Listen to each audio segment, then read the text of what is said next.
قوم کب تک دیکھنے اور جاننے کے باوجود خاموشی سے یہ سب کچھ سہتی رہے گی؟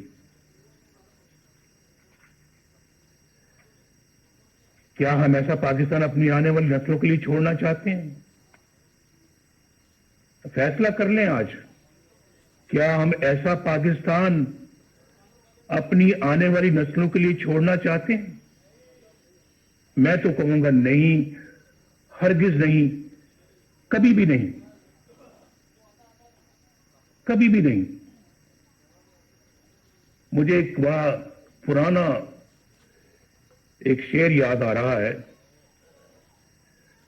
دل بغض و حسد سے رنجور نہ کر، یہ نور خدا ہے اسے بے نور نہ کر. نا اہل و کمینہ کی خوشامد سے اگر جنت بھی ملے تجھ کو تو منظور نہ کر. میں تو ان خیالات کا حامی ہوں، اس نظریے کا حامی ہوں. خواتین و حضرات، میڈیا کو ریاست کا چوتھا ستون کہا جاتا ہے. اظہار کی آزادی بنیادی انسانی حقوق میں سے ایک ہے. افسوس کہ دیگر حقوق کی طرح پاکستانی عوام سے یہ حق بھی چھین لیا گیا. ایک طرف مجھے سیاسی جماعتوں کا بلیک آؤٹ نظر آتا ہے اور دوسری طرف غیر سیاسی اور غیر جمہوری عناصر کا بے روک ٹوک پروپیگنڈا. کہیں مجھے چینلوں کی غیر قانونی بندش نظر آتی ہے تو کہیں اخبارات اور جرائد کی مخصوص علاقوں میں تقسیم پر پابندیاں. ریاستی طاقت سے میڈیا کی زبان بندی کہاں کا انصاف ہے؟ صحافیوں، بالخصوص خواتین صحافیوں کو سرکاری ایجنسیوں کا اٹھا کر لے جانا اور تشدد پر نشانہ بنانا بزدلانہ اور انتہائی قابل مذمت ہے. سینئر صحافیوں کو چینلوں یا اخبارات کی ملازمت سے برخاست کروا دینا، بے بنیاد مقدمات میں الجھا دینا اور قید میں ڈال دینا کیا ایک جمہوری ریاست کا طریقہ ہے؟ میں اس کانفرنس کے شرکاء سے درخواست کروں گا کہ سب مل کر یہ عہد کریں کہ ہم میڈیا اور ذرائع ابلاغ کی حفاظت کریں گے اور اس کی آزادی پر کوئی قدغن قبول نہیں کریں گے.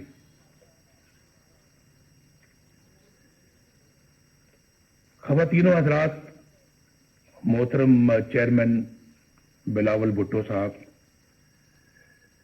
جمہوریت کو کمزور کرنے اور اپنا مخصوص ایجنڈا نافذ کرنے کے لیے تقسیم کرو یعنی ڈیوائیڈ اینڈ رول یعنی لڑاؤ اور حکومت کرو کی پالیسی معمول بن چکی ہے. کچھ عرصہ پہلے تک یہ تقسیم سیاستدانوں تک محدود تھی، جنہیں مخصوص حلقوں کی طرف سے بلایا، ڈرایا اور دھمکایا جاتا تھا. یہ طریقہ سیاسی جماعتیں توڑنے اور فارورڈ بلاک بنانے یا پھر مرضی کی پارٹیاں بنانے کے لیے استعمال ہوتا رہا اور آج بھی ہوتا ہے. محکمہ زراعت کو تو آپ سمجھتے ہی ہیں. آج ہمیں یہ فیصلہ کرنا ہوگا کہ ہم ایک ہیں اور قومی مفاد کی خاطر تقسیم ہونے سے انکار کرتے ہیں. اگر ہم ایسا کرنے میں کامیاب ہو گئے تو پھر یہ کانفرنس کامیاب ہے. ایسا کرنے میں اگر ہم کامیاب ہو گئے تو یہ کانفرنس ہماری تاریخ کا بڑا سنگ میل بن سکتی ہے. اب ڈیوائیڈ اینڈ رول کا یہ ہتھیار وکلاء، دانشوروں، تاجروں، صنعت کاروں اور میڈیا کے لیے استعمال ہو رہا ہے، بلکہ اب اس کا ہدف عدلیہ بھی ہے. جو جج انصاف اور قانون کی راہ پر چلتا ہے اور دباؤ میں آنے سے انکار کرتا ہے, اسے عہدے سے ہٹانے کی سازشیں شروع ہو جاتی ہیں. جسٹس شوکت عزیز صدیقی اور جسٹس قاضی فائز عیسیٰ کی مثالیں ہمارے سامنے ہیں. یہ دونوں جج صاحبان دیانتداری, سچائی اور امانت داری کی شہرت کے حامل ہیں. آج تک کسی فورم نے یہ تحقیق ضروری نہیں سمجھی کہ جسٹس شوکت عزیز صدیقی نے جو کچھ حلفاً کہا, انہیں حلف پر کہا, اس کا بھی تو جائزہ لیا جائے. بعض امیر ججوں کے ساتھ یہاں ایسا ہی سلوک کیا جاتا ہے. انفارچونیٹلی یہاں انصاف پسند اور امانت دار نہیں بلکہ ایسے منصف تلاش کیے جاتے ہیں جو ان کے ہر جائز اور ناجائز مطالبات تسلیم کریں, ان کے جبر و استبداد اور بلیک میلنگ کے آگے سرے تسلیم خم کریں, نظریہ ضرورت بنائیں اور پروان چڑھائیں.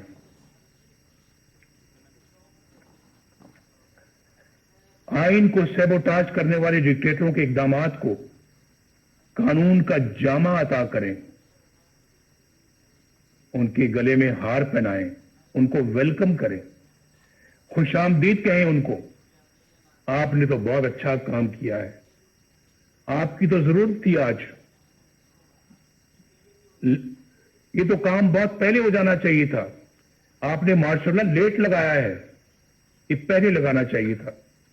سب سے پہلے پلیٹ میں پھول لے کر ان کو پیش کیے جاتے رہے ہیں, اور پھر آرٹیکل 6 جیسے سنگین جرم کے ملزم کو آئین میں ترمیم کا اختیار عطا کیا جاتا ہے.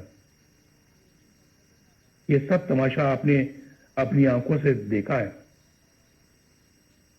اس کے باوجود یہ سب کچھ دوبارہ کہنے کی نوبت آ رہی ہے. یعنی یہ سب کچھ ہو رہا ہے اور عوام کے منتخب وزیر اعظم کو پھانسی دیں, جیلوں میں ڈالیں, جلا وطن کریں اور ان کو اور ان کے خاندان کو ذلیل و رسوا کریں.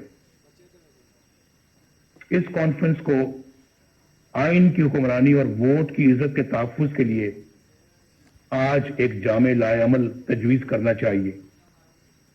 اگر میثاق جمہوریت کی بنیاد پر کسی نئے میثاق کی تشکیل ضروری ہو تو اس پر غور کیا جانا چاہیے. متوازی یعنی پیرل حکومت کی بنیادی مسئلے کو حل کرنے کے لیے ٹھوس حکمت عملی بنائی جائے.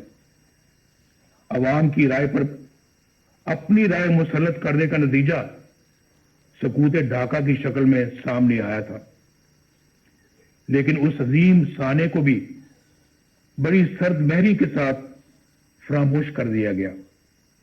میری تجویز ہے کہ یہ کانفرنس حمود الرحمان کمیشن کی سفارشات کو عوام کے سامنے لائے. بہت دفعہ اس کا ذکر ہو چکا ہے اور بار بار ہو چکا ہے, کئی سالوں سے ہو رہا ہے, کئی دہائیوں سے ہو رہا ہے, لیکن میرا خیال ہے کہ آج انہیں عملی جامہ پہنانے کا عہد کرنا چاہیے اور اسے اپنے ایجنڈے کا حصہ بنانا چاہیے. اس طرح کے ٹھوس اقدامات سے ملک کو اس دلدل سے نکالا جا سکتا ہے. اس وقت ہماری اولین ترجیح اس غیر نمائندہ اور نااہل اور سلیکٹڈ حکومت اور اس سے کہیں زیادہ اہم اس نظام سے جس کا میں نے ذکر کیا ہے, اس سے نجات حاصل کرنا ہے. عمران خان ہمارا ایز سچ ہدف نہیں ہے, ہمارا مقابلہ عمران خان سے نہیں ہے. یہ میں الیکشن سے پہلے بھی کہہ چکا تھا اور آج بھی کہہ رہا ہوں. آج ہماری جدوجہد عمران خان